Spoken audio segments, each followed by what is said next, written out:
Hi, everyone. Welcome to another subspecialty virtual morning report. I am Lily, and I will be facilitating today's session, focusing on neurology. So today's a very special session for me because I have the opportunity to feature two amazing educators from my institution that I'm very proud of. So as our case discussant, we have Dr. Michael Kentris. He is a neurologist in Youngstown, Ohio, and he is also the host of the Neurotransmitters podcast and as well as a narrator of the Continuing Journal of Neurology. So I'm very happy to have you here today, Dr. Kentris, and I am very curious to know about the start of the podcast. What was the idea behind the podcast from this first episode to now? And of course, can you share maybe some future directions that you have for the podcast? I'll be very Sure. happy Yeah, to. yeah. So I started actually recording those when I moved up to Youngstown. So before I was faculty at Wright State University, where I did my own neurology residency. And so obviously when I was there, my focus for education was for teaching neurology residents primarily. When I came up to St. Elizabeth's in Youngstown, Ohio, as you yourself know, most of the people that I'm instructing are medical students and residents of a non-neurology background, mostly internal, family, and emergency medicine. And so I was kind of giving the same talks and teaching points every couple of weeks. And I was thinking, well, what if I put some of these into a recorded format and made them kind of asynchronously available? And future directions wise, it's kind of been in evolution. So we kind of did a little internal medicine board review focused neurology subsection. But I'm hoping to do something similar with psychiatry and other kind of neurology adjacent specialties like family and emergency medicine, and kind of continue talking about those common things or evolve things that are evolving in the field. So and then of course recording like patient experiences and caregiver experiences, kind of that narrative medicine aspect. So kind of the totality of it at this point in time. Wow, how exciting. And for those who have not listened to the podcast, I really encourage everybody to go ahead and listen. I think Maria posted the link, so thank you so much for that.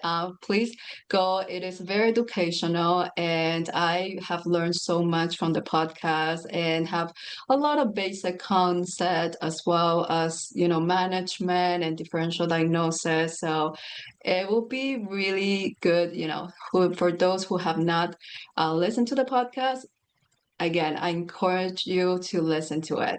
So now for our second guest, that's another very special guest for me as well. So we have Dr. Rasik Neupane. He is the chief resident in internal medicine at St. Elizabeth Youngstown Hospital, and of course my senior. And I can say with a lot of honesty that he has been the best senior ever. He had taught me so much through my first year of residency. So I'm very excited to have you here, sharing with my second family. So welcome, Rasek. So say hello to everyone and maybe tell us a little bit, what do you do outside of medicine? Yeah, thank you, Lily. Thank you so much for the kind introduction, I guess. I don't know if I'm like that much that you described right now, but I tried to do my best, I would say. Yeah, and it was like a good year with you guys. So it was a fun experience. This is my first experience on this platform. So good to see you, everyone. Hello. And yeah, so apart from medicine, I like outdoor sports. I'm really like to play football, like soccer, I would say. I watch like football a lot. I also like music and stuff. So yeah, in my free times, I like doing outdoor sports and music and maybe hiking and stuff. So Yes, thank you so much. I know that we don't have a lot of time off, of course, especially third year and now going to fourth year. So he's staying with another year, which is good. That's what we want.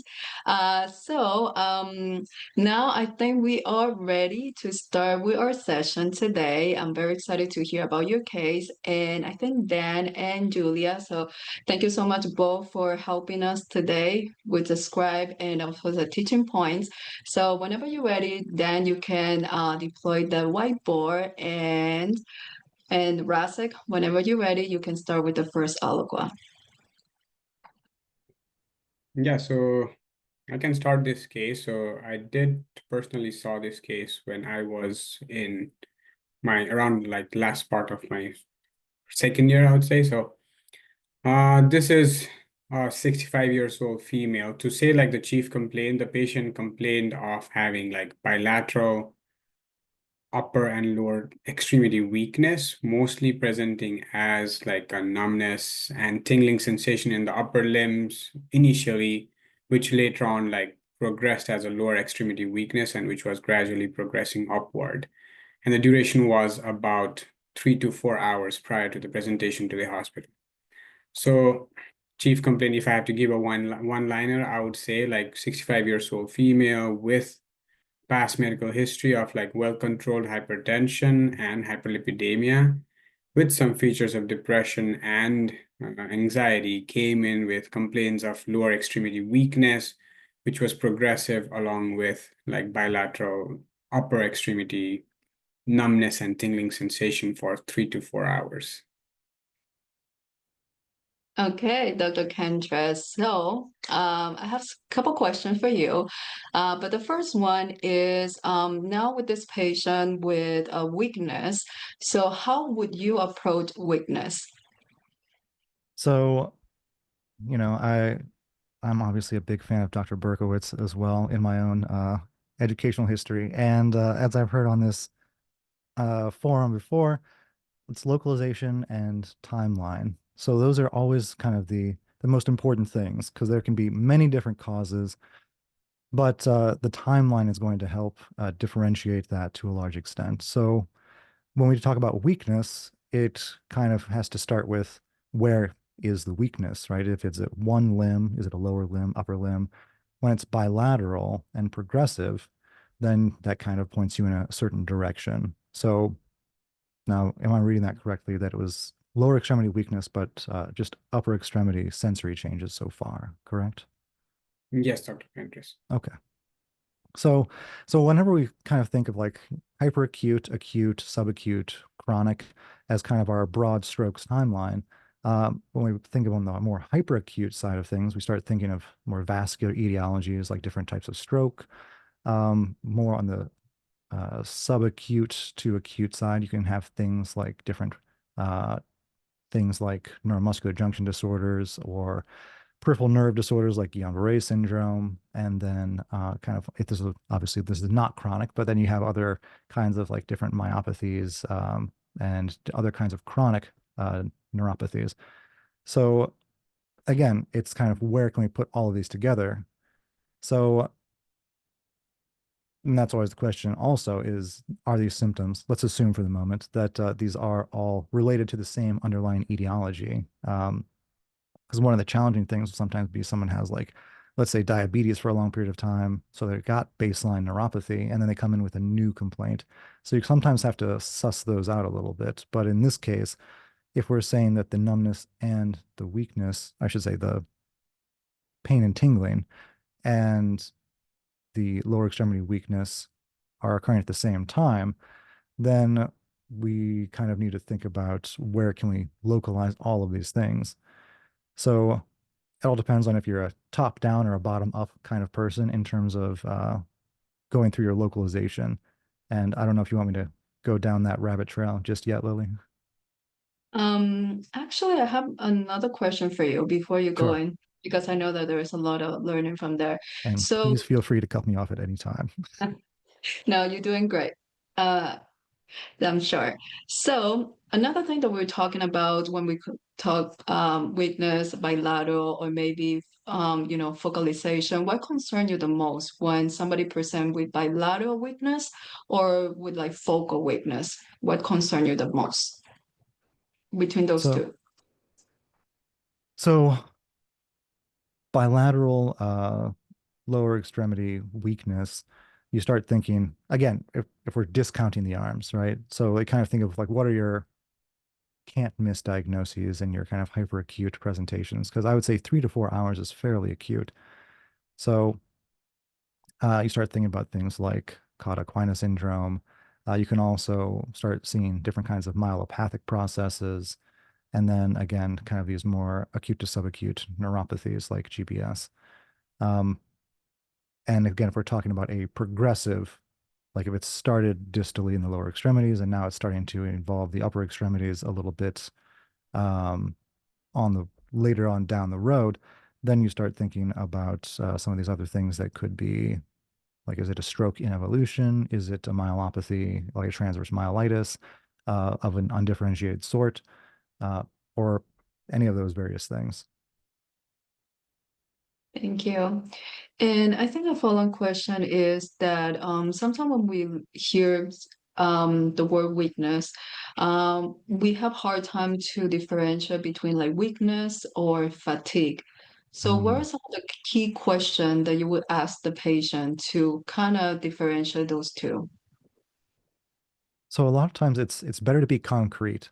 So what is it that they can't do that they could do before the weakness came? Whether that's going up or down a flight of stairs, brushing their hair, washing their hair in the shower, reaching something on a high shelf over their head. So trying to find whether that's like an actual task around the house or the home that they cannot do any longer. Or is it more that they're, like you said, fatiguing? Like if they do something repeatedly throughout the day and just like it takes more effort, it's more effortful for them to do, which we see in a lot of different conditions, especially chronic disease states.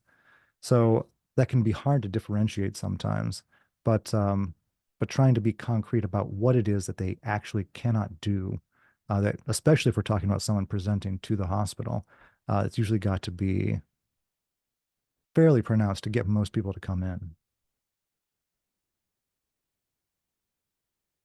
Thank you, Dr. Kentris, for clarifying those two terms. So, Rasek, I think we need to hear more information. Yeah, so like with the history of present illness, the patient was doing on her usual state, like doing her work regularly, no any baseline deficits or anything like that. So 3 to 4 hours prior to the presentations, initially the symptoms started like as a left arm, like tingling sensation and numbness, which then, as per the patient, progressed to the right. Later on, then she started noticing like bilateral lower extremity weakness, which gradually progressed within like a couple of hours. And she was not able to sit or stand. She needed help from the family members, even to like lay down. But there was no other like history of like loss of consciousness, seizure, or anything like headache, fever, recent travel, hiking, or anything like that. So then they presented to the emergency with this complaint.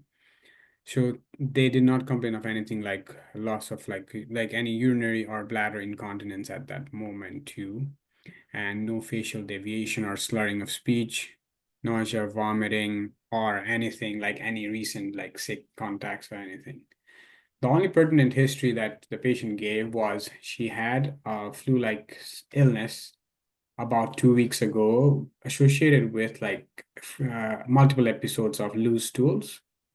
And also the patient had been infected with COVID like a month prior to everything that happened.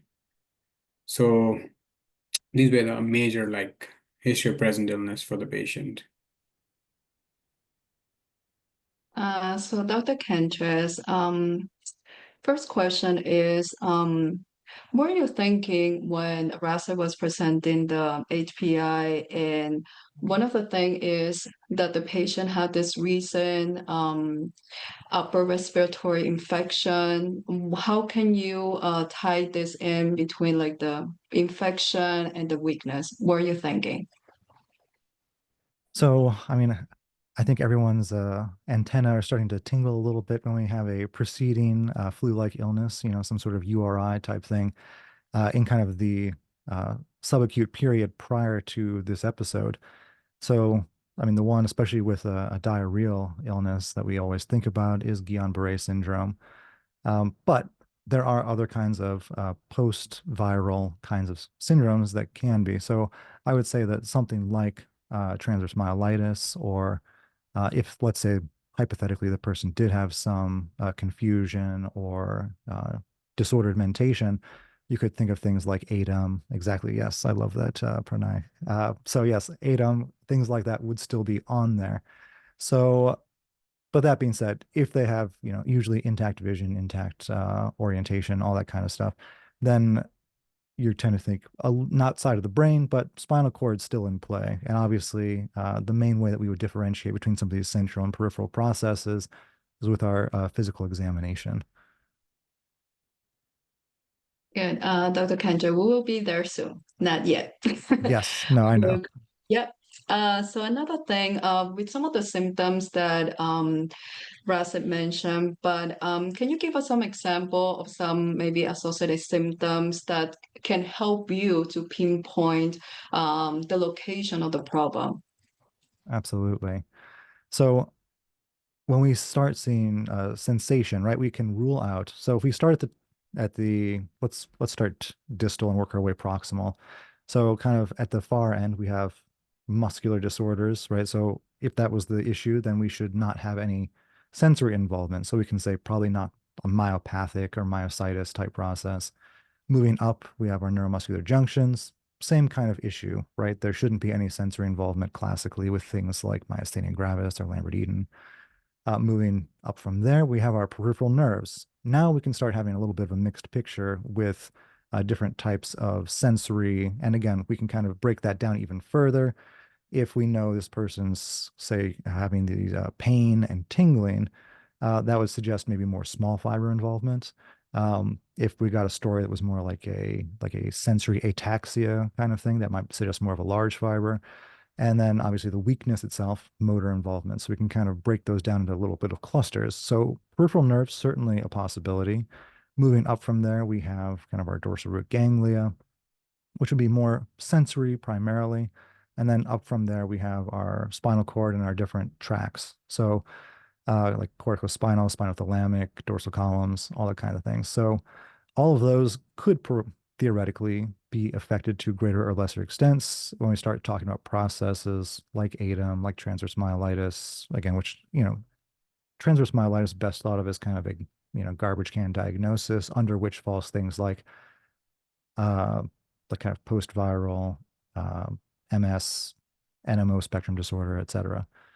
And then kind of moving up from there, if there's no cranial nerve involvement, you would tend to think brainstem less likely. And again, if there's no disorders of cognition or um, confusion, things of that, you would tend to think more cortically based as well.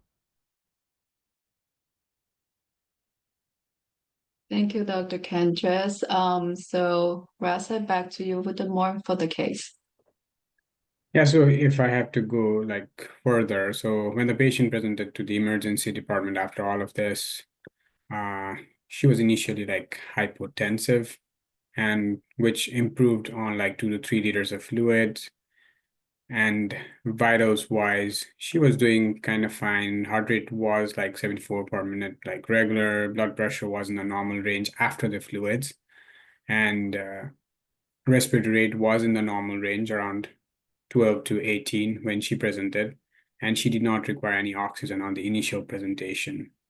So neuro examination wise, so I think I need to like go a little bit further with the history, because what would happen is this patient was initially admitted in the from the ED was admitted. So they did like some imaging there and lab works, which did not show everything was normal at that time. They did like a workup with CT head and CTA head and neck, which did not show any significant finding apart from like a small 9 mm like a lesion in the CT head on the left anterior frontal like parietal region, which they were thinking maybe it was a malignancy or like questionable meningiomas. So the patient was admitted, and then we were initially called for like a rapid response as the patient was deteriorating with her respiratory status. So all the examination findings was after that. I have not like included the one on presentation to the ED. So when we examined her, she was saturating at like 93%, and she was on like 15 liters of oxygen at that time, tachypnic at a respiratory rate of 24, and she was like on temperature of 99 degree Fahrenheit. Examination wise, neuro examination, so her higher mental function were intact. Cranial nerves were intact on presentation from like 2 to 12. Motor, like there was no movement in all of the four limbs. Tone were mildly reduced. Sensation-wise, light touch, pinprick, and proprioceptions were intact, and reflexes were absent. Babinski was absent. 1+ present on the Achilles on the bilateral, like in the lower limbs. Patellar was 2+, and which was also 2+ in like brachioradialis and biceps too. So these were and we could not do the cerebral examination because she could not do the finger nose test, and we could not make her walk because of the acute flaccid paralysis that she had. So that was the initial neurological examination that we could do. So, Dr. Kendra, with this new information provided, what are you thinking so far? Is there anything that help you to narrow down the differential diagnosis at this point? So it's definitely not what I expected, but it's a very thorough exam, especially for a rapid response.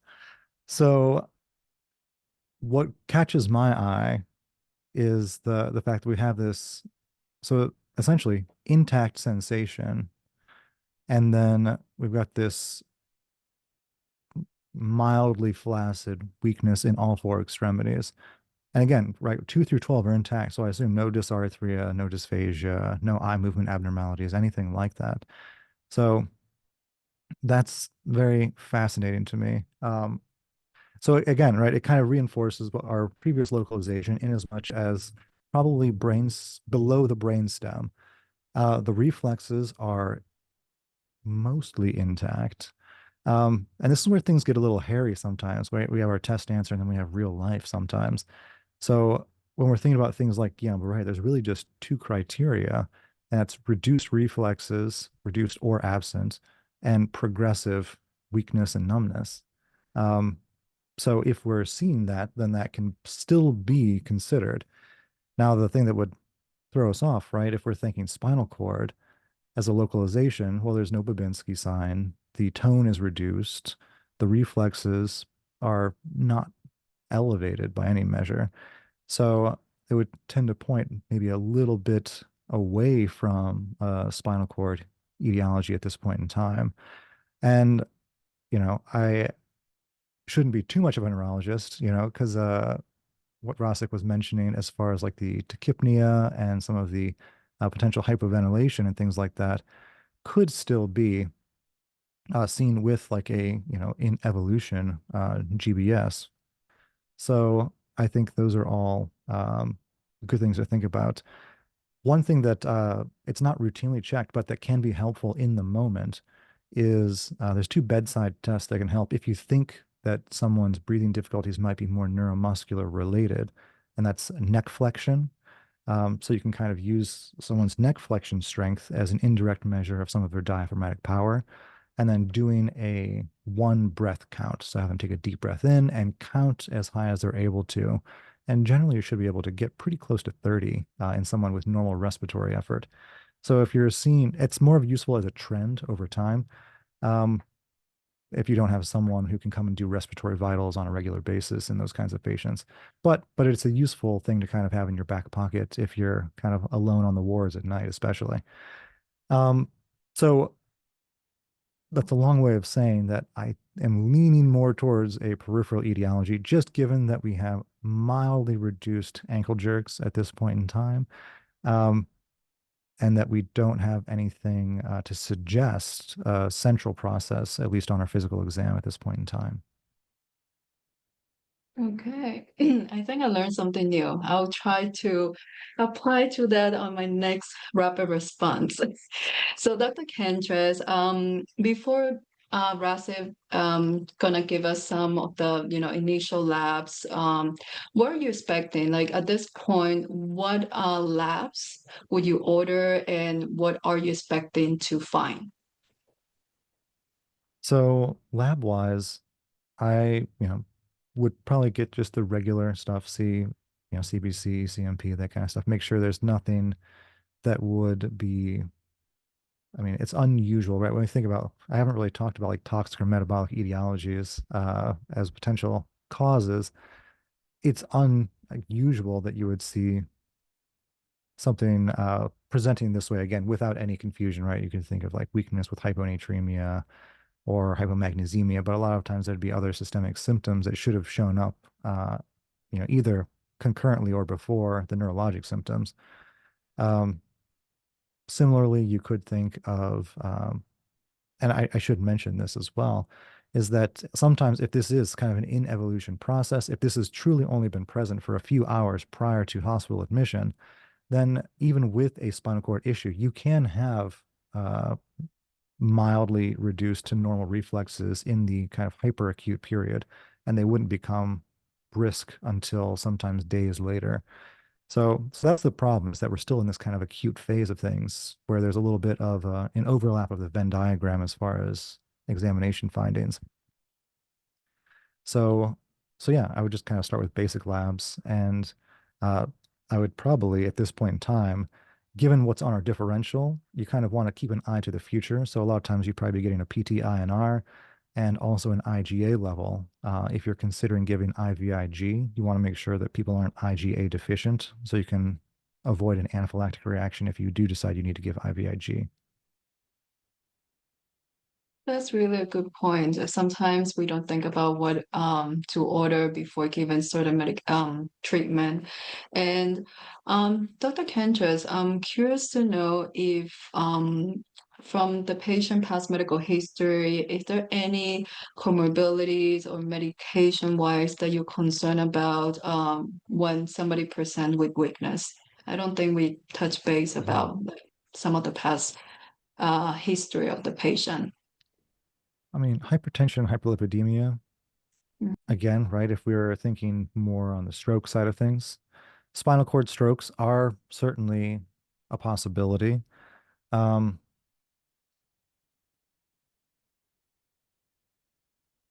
you could theoretically, like if we were going to say like an anterior spinal cord infarct, that could present like this, hypertension, hyperlipidemia. This is the right age group. Um, I don't think we had any report of any drops in blood pressure, but kind of a hypoperfusion event like in the artery of Adamkowitz, one of those large radicular arteries in the anterior spinal territory, could cause that. Usually it's going to be in the thoracic spine and below. And we don't really have a spinal cord level on our sensory testing, so it doesn't really fit that particularly well, but it's a consideration. So the light touch and pinprick sensation being intact is still very strange when we talk about this degree of weakness. So, so yeah, it's a bit of a mixed bag. I don't like the localization, just on the face of it, because it doesn't fit a nice, clear pattern just yet.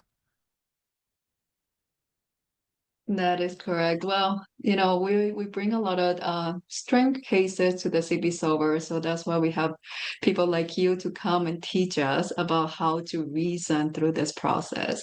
So, Rasek, back to you. And so I think we did not talk more about the like past medical history. So I told initially as a first like a one-liner, but the patient had history of hypertension. She was taking like amlodipine 5 daily along with lisinopril and hydrochlorothiazide. According to the history and the chart review, her blood pressure looked normal. There was no any like it was not that uncontrolled or anything. Just on presentation, she was mild hypotensive. She had hyperlipidemia. Her LDL was like very normal on presentation, and the previous ones were also normal. She was on rosuvastatin like 5, and she was also taking like alprazolam and bupropion for her anxiety and depression. So those were the only pertinent like past medical history that she had. She was a smoker before, like, but had stopped smoking about 25 years ago. She had a total pack care of 7.5 years of like smoking. And she used to drink like sometimes maybe one standard drink per week. So I would say like a social drinker. And she used to work like some clerical work, she said, occupation wise, which she was able to do it very like well during until the time of presentation. She did not have any, like, she had significant family history of diabetes in her both father and mother, but and also like hypertension in father, but none other than that, like any other family history that would suggest anything in this case. So I didn't mention the past medical history, family history, and stuff. If you want me to go to the labs, Lily, I can just go in, or Yeah, unless Dr. Kentry have any comment regarding the past medical history. If not, we can go to the labs. yeah. So we started with like a basic panel, the CMP, CBC. Everything looked okay. Her sodium was 137, potassium was 4.3, which ruled out like if it's caused because of like hypokalemia or something, which was ruled out at that time. Kidney function was normal with creatinine of 0.8. Her blood glucose was normal at 123 on presentation. Phosphorus was also normal, calcium 9.4. We did like the AST, ALT for the liver enzymes, they were normal too. Blood count was slightly elevated, like it was elevated 21,000 with neutrophil predominance at 88%. And we did initially do like a respiratory panel also because of her like increasing shortness of breath and stuff, which looked mostly neuromuscular, but also to rule out if there was anything that she was developing, which was negative. Her CRP was like elevated at 45. So those were the initial like lab works after presentation to our unit. So, Dr. Kentris, at this point, with what Rasik is presenting, is there any additional workout that you would like to do beside imaging, of course? And you might have mentioned this, Rosik. She did not have any neck pain or neck trauma preceding this either. Nothing, no any trauma or anything like that, no surgery or anything. Okay. And the CTA head and neck, um, It did not show anything. It showed okay, like 9 mm like isodense nodule in the left frontal parietal region. They said concerning for malignancy, but okay. CTA head and neck was normal otherwise. Other other than the possible malignancy. Yeah. Uh, so So, so Dr. yeah, Kentris, do you think that this, isodens nodule, is there anything contributing with the symptoms with the current presentation, or you're not considering this as a part of the current presentation? well, I'm going to couch my answers slightly. It depends on how much you trust your radiologist. Um, but without looking at the pictures myself, if we assume that this is an accurate read, and we're going to take it on good faith, then you certainly could consider that I wouldn't say that this lesion that we're seeing is the cause, but if there's one, there could be others. So could there be a compressive myelopathy in the spinal cord from some other metastatic lesion, like a dural metastasis or something of that nature in the spinal cord that could be causing the weakness as well? That's always a possibility as well. A lot of times you'll get lesions that kind of build up to a certain point. Maybe they transform, start developing some edema. Obviously, the spinal cord is a very tight geographic location.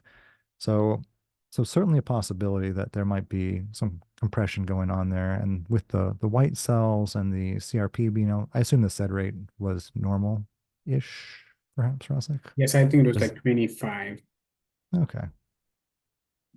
So, I mean, an infectious process. So we can kind of revise our differential as well and say, again, right, this is kind of a subacute process, or rather acute process.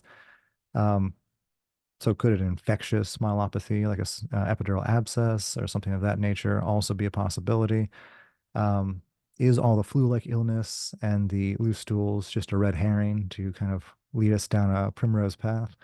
So I think these are all things to think about.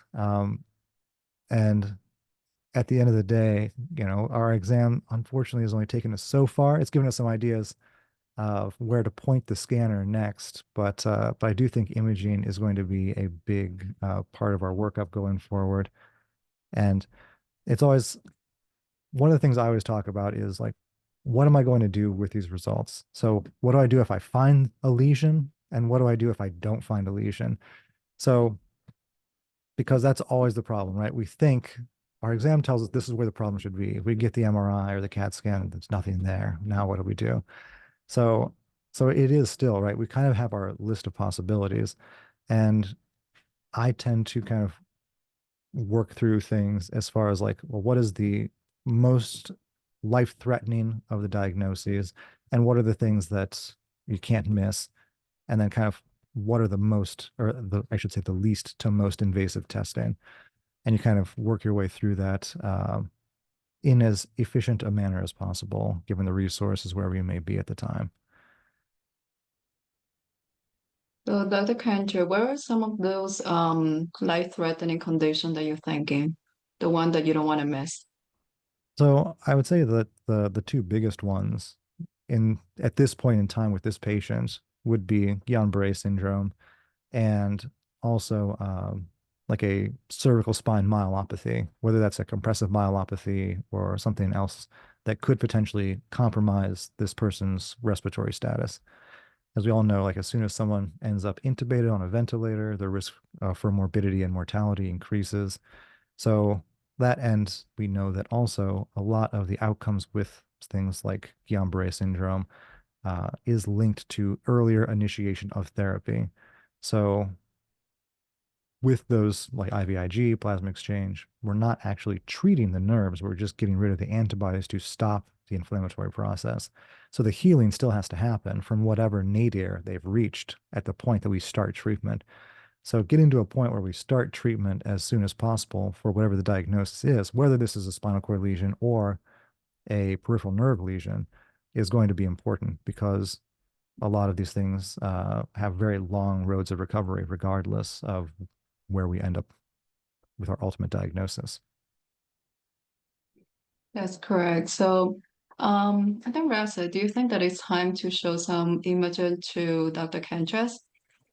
Yeah, I think we can do that. Like we can start the imaging, but also like as Dr. Kentris mentioned before, like with the IgA and PTI. Now we did do that because initially the workup we did was like there was like a vague thinking right now, but we were thinking about like GBS too. So LP, like lumbar puncture, was also one of the things that we did ahead before getting all the further imaging. In this case too, IgA was done, which was normal. PTI and were also normal at that time. If you want, I can like tell you the lumbar puncture findings, or we can see the images first and do that also. I'm okay whichever way you want to go. Yeah, so I'll go with the lumbar puncture because we did that like prior to like getting an MRI. So the lumbar puncture showed like the WBC count was 5, the protein was 24, glucose was 122, there was no RBC, and the PCR done was negative for any infection at that time. We do have like the cultures and other stuff still pending in the initial moment, but like these were the findings that we got. We could not get like, I think the pressure was also normal. I don't have the data right now, but these were the findings in the lumbar puncture. Dr. Kentris, are you surprised with the Well, results? so this was day one of hospitalization at this point. Yes. Okay. So you guys are gonna hate it when I say this, but when we talk about, so let's if we think about our Guillain-Barré syndrome type folks again, within the first 7 to 14 days, false negative results for LP and nerve conduction studies are still very common. So if this was done later in the evolution of this patient's syndrome, then it would be more reliable if this was normal. It's always nice, right, when we get that classic albuminocytologic dissociation with that, nice high protein in normal cells. Um, Unfortunately, this is a pretty benign looking CSF overall.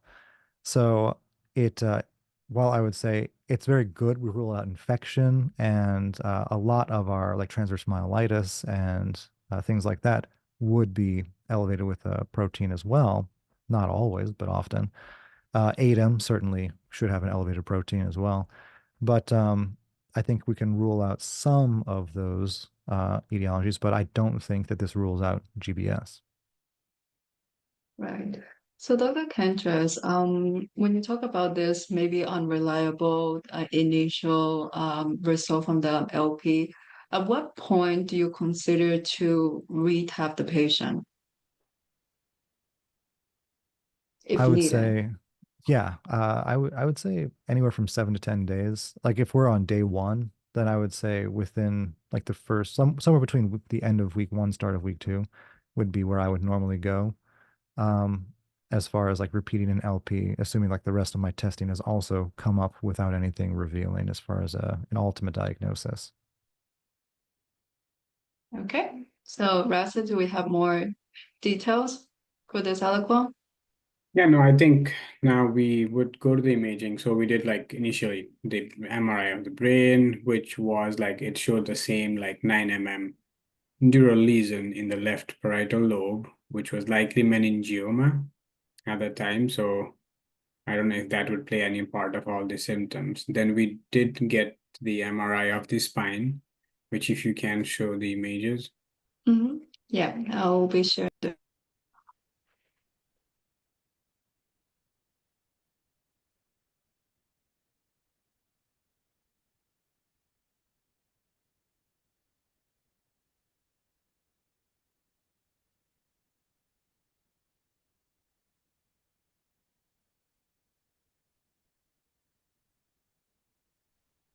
Can everybody see the screen?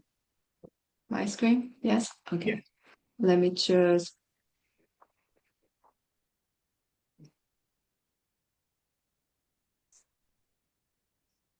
This is the video.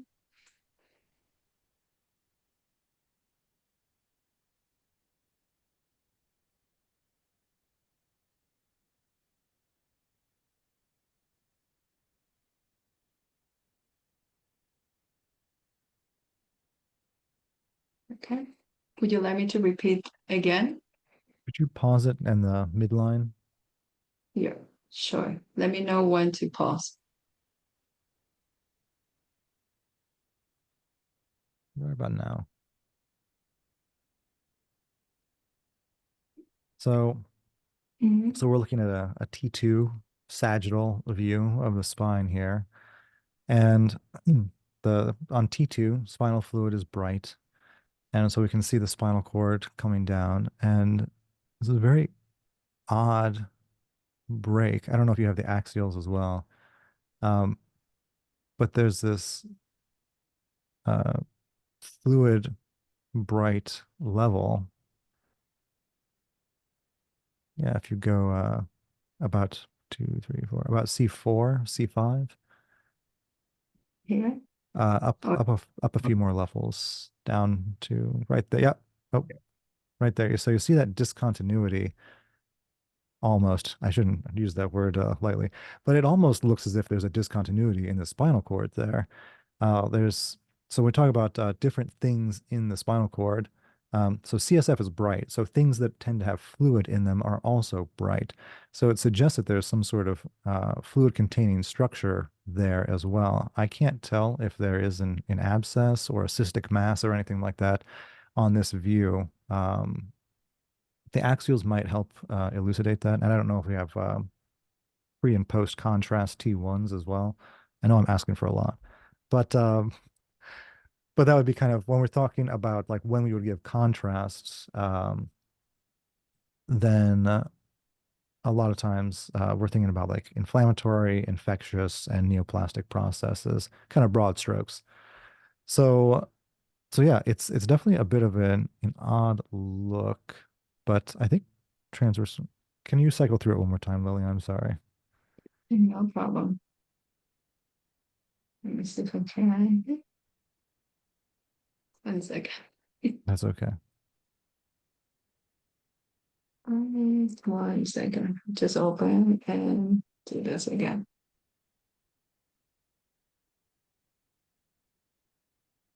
Yeah. Okay. So if you go back again, you can kind of see that there is, it looks like an intramedullary hyperintensity going from kind of around that level that we're looking at, like C4 or so. And if you can, you back it up like maybe 2 pictures. Yeah, right there. That's good. So you can see, like, if you look at the signal in the like the pons, the brainstem, you can see it's kind of this nice dark, homogeneous grayish color. And then as you go down a little bit, you kind of see that rim of darkishness, but in the middle of that, there's this brighter area in the middle of the spinal cord, and it's kind of going down to the end of what we're seeing here at this part of the spinal cord. So there is some sort of intramedullary hyperintensity is what it would look like. When we talk about usually on imaging, like intramedullary versus extramedullary, and intradural versus extradural. So this would be kind of an intramedullary within the spinal cord tissue itself. At least that's how it looks to my eye based on what we have so far. Okay. So, Rafsar, would you like to give the report for the MRI? Yeah, so as per the report that we got, like it showed in the MRI C-spine, showed like increased cord signal extending from the mid C3, as Dr. Kentris said, like mid C3 to T1, T2 level, considering like they were considering acute infarction in anterior spinal, like artery territory. Then we had like an MRA neck with C-spine DWI also, which showed like increased signal within cord at level, the same like C3 to T2, which showed acute phase like spinal cord ischemia was one of the differentials. I think this is the one that we have, I guess, if you can play that.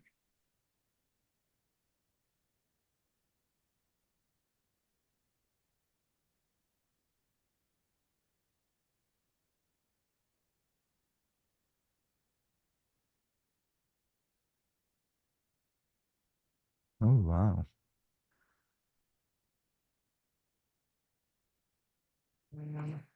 Do you want me to go back and Yeah, if show you it take again? us like around like 19 seconds, I think was about where we're getting yeah, right Okay. there. So you kind of Yeah. see, yeah, that's perfect. Mm. So yeah, you kind of see that bright area going from the, Sorry. Let me that's just go okay. back to the line, like here, Uh, right? yes, that's perfect. Okay. So, so yeah, that is pretty strange. And it is interesting, like your exam, right? We have that little rim of dark signal at the posterior part of the cord there, which again, we might be able to see it better on axials depending on how clean the pictures were, but you can sometimes see if there is kind of that anterior wedge involved for an anterior spinal infarct, and you'll have the spinothalamic and dorsal columns kind of preserved on the back portion of the spinal cord on the axials. So that can be the pattern of involvement can be useful. Sagittal is really good for looking at like the amount of levels and extent involved, but looking for patterns that might suggest more of a differential, the axial images can be very helpful as well. Um, Got it. I'll make sure the next time when you no, no, it's discuss okay. some of the Um, actual pictures. but yeah, spinal cord infarcts, very uncommon. Sometimes it's thought to be provoked by mechanical feature. And stop me if I'm getting ahead of where we're going next. But it can be related to like kind of like the anatomical setup. So people like this lady, I don't know if she had like a very pronounced cervical lordosis. People with hypertension, hypolipidemia sometimes can get, it's usually thought to be more of like a fibrous clot rather than like a hypercoagulable sort of thing. Although you can see it in people with different autoimmune conditions, like different vasculitides and such. But most of the time, it ends up being kind of in traditional risk factors that might be ill controlled, or it can sometimes be provoked like in a post illness phase, like dehydration. Um, a lot of times when we're thinking about imaging, when we think about stroke for the brain, we're doing diffusion weighted imaging. A lot of times it's not part of standard spinal cord imaging because the resolution is not particularly good, and diffusion weighted imaging on spinal cord will often be negative even in the case of an acute spinal cord infarct. So it is it's a challenging diagnosis to make. It is interesting. There is actually, it's funny you mentioned this, the opening pressure being normal, Rosic. That is one thing that is reported in some small case series as a potential palliative treatment, is that you do a high volume tap by, right, it's kind of the like Monroe Kelly kind of principle where you're draining off CSF and hopefully allowing there to be a little more perfusion pressure around the spinal cord. Obviously, there's not robust data on that, but it's something that you can read about in different articles. But yeah, very challenging case. And especially, I think this just kind of reinforces that anytime you have kind of a hyperacute presentation, stroke is kind of on the list of possibilities until proven otherwise. Yeah, it is. Yeah, it is very interesting case as well. So I think Rasik have some more thing to say about like how's the case progressed. Oh, yeah. You'd like to comment about it? Yeah, I think I'll go with that now. So after the patient was like admitted, and then when she started having like increased shortness of breath with all these neurological finding, we had the rapid response. So when we went to saw the patient, she was like very tachypnic, oxygen requirement was very high at 15 liters. And we did like a normal ABG that we do always, and like a teaching point, whenever we did an ABG, we saw that in even on that much of oxygen, the P to F ratio that we call it, like the PaO2 over FiO2 ratio, was really low at around 90s, which usually we use that in about ARDS. But sometimes when people have neuromuscular weakness as well, they don't have like proper like the strength to have those in the normal range too. So we brought the patient down to like the ICU, and then within an hour she had to be intubated because she was not able to like maintain her breathing. So kind of there, so we had neurology already on board. So initial thinking were like about the weakness, GBS, which is like the emergency condition, as Dr. Kentris said. So we did do the LP, and then we started like patient on IVIG. So patient did got about 2 days of IVIG at that time when we could figure out in the MRI what was the thing that was going on. So when we saw like those anterior spinal artery infarct, being the patient was not a candidate for TNK at that time, and thrombectomy on that specific area would be like a very challenging thing. I guess I think Dr. Kendris can say more on that. We did have neurointervention also on that moment to talk about that. So we did start the patient on DAPT. But the interesting thing other than that was when we did further workup, A1C was like 5.4, her LDL was 51. So all of the things were normal with normal blood pressure as well. And there was no inciting event how this caused. So we did some further workup, like not just for stroke, we did some autoimmune panel, like we did workup for the CSF for like West Nile virus as well, which everything was like in the normal range, even for like having any clotting like disorder also. Everything was checked, which was all normal. The other interesting part I would say when I was seeing the patient was the respiratory culture did grow like Haemophilus influenza for the first time. Patient was given antibiotics because patient started having fever from the day when the patient came to the ICU. So patient was like persistently febrile, even on like Tylenol, like throughout the day, or other medication as well. After completion of the antibiotics and all cultures were negative, even after a few days, the patient was persistently like febrile around 101 and 102, which brought up to a new like thinking like in my mind also like can it be something else which would be driving the fever, which I think Dr. Kentris would be like more can describe that more about anything about like neurogenic fever or anything that would be pertinent in this case. Yeah, Dr. Kantra, would you mind to comment about what is neurogenic fever and yeah, how do we treat it?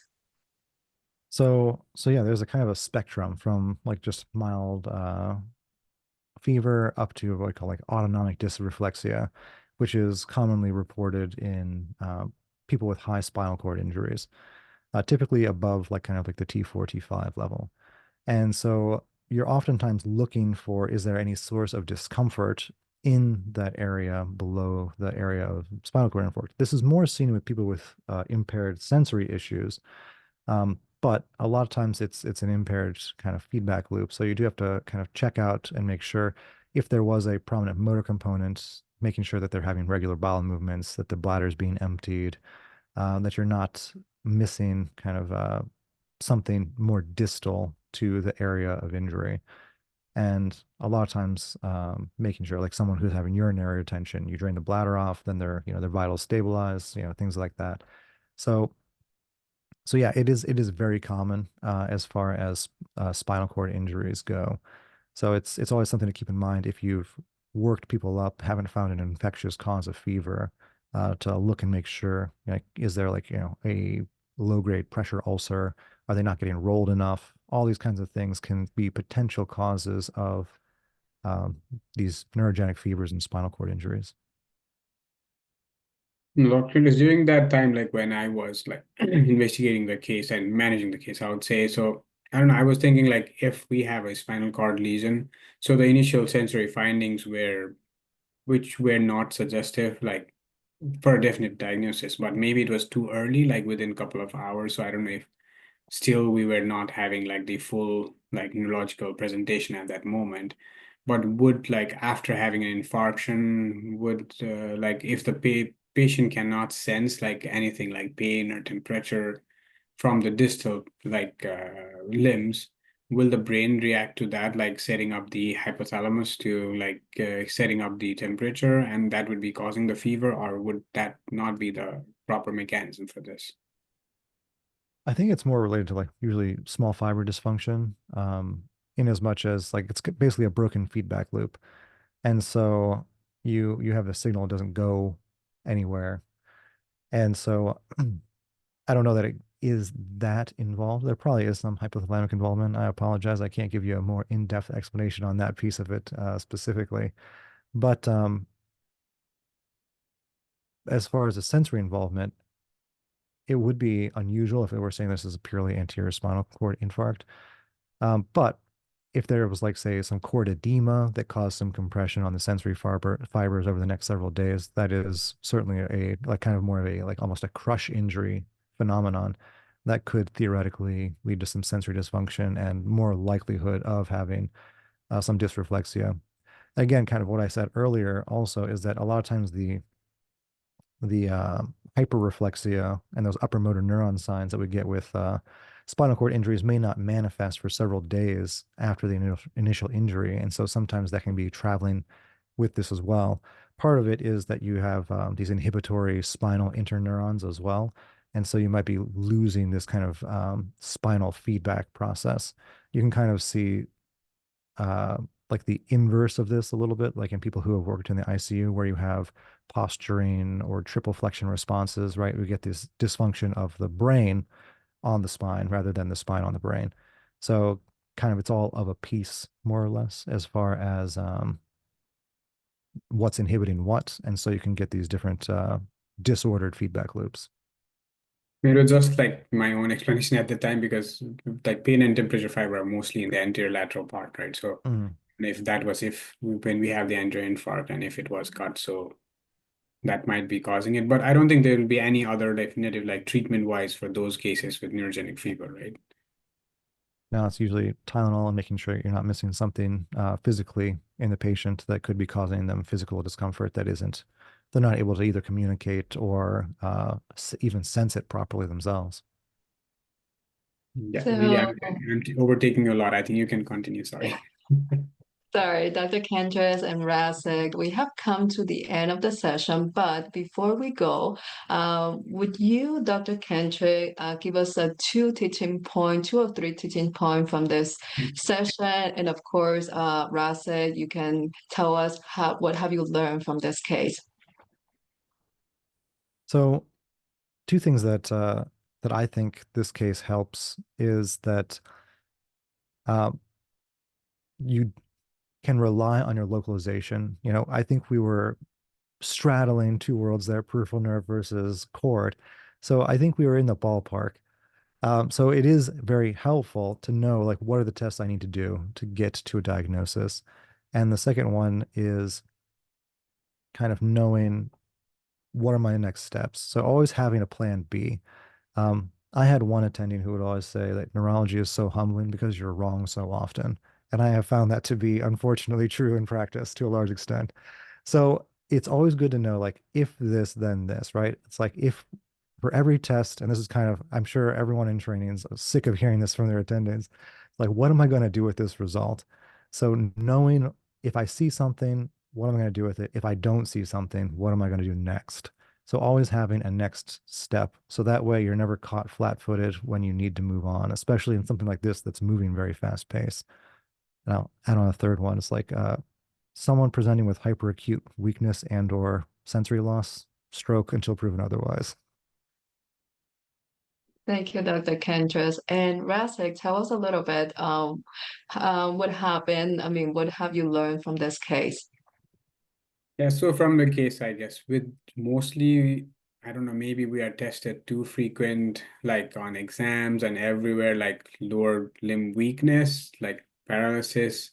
Think about GBS, or think about like maybe the peripheral nerves mostly, right? I don't think we are mostly tested on anterior spinal, like the spinal artery infarct, on other things as well in terms of exams wise, but we will be biased whenever we see the cases. We're like, oh, maybe this is a GBS. I think I saw a new case of GBS, this and that. But from this case, I learned like maybe we need to think more broadly, which might be the thing that we should do on a regular basis, like thinking about other sources of this situation as well that is contributing to this type of presentation, right? And then in this hyperacute presentation, as Dr. Kentris said, it was really hard to determine what to do first. Always, like whenever we're in the rapid response scenario, it's better to like make the vital stable before going towards a diagnosis. So whenever we saw this, maybe it was like GBS causing like neuromuscular weakness, and now patient was not having the enough strength, so we intubated the patient that time. But I don't think this would occur this rapid in terms of like Guillain-Barré syndrome, I guess within 1 or 2 hours, which was also unlikely. So that was the main thing I learned. Other thing, what would be like the neurogenic type of fever that I was seeing in this patient, which was also a new thing because I had never seen the patient being persistently febrile for like 7 to 10 days, even after being treated for everything. So that were the major thing, I think, to just keep your like thinking broad so that you don't miss like the major stuffs that you need to think about. Thank you, Rasik. So be respectful to everybody's time. We have come to the end of this session. I'm so happy to have you both today, and I'm sure we learned so much. And of course, I hope to see you both for the another specialty episode as well. So thank you so much, everybody, for joining, and we will see you next time. Bye. Thank you, everyone. Yeah, bye.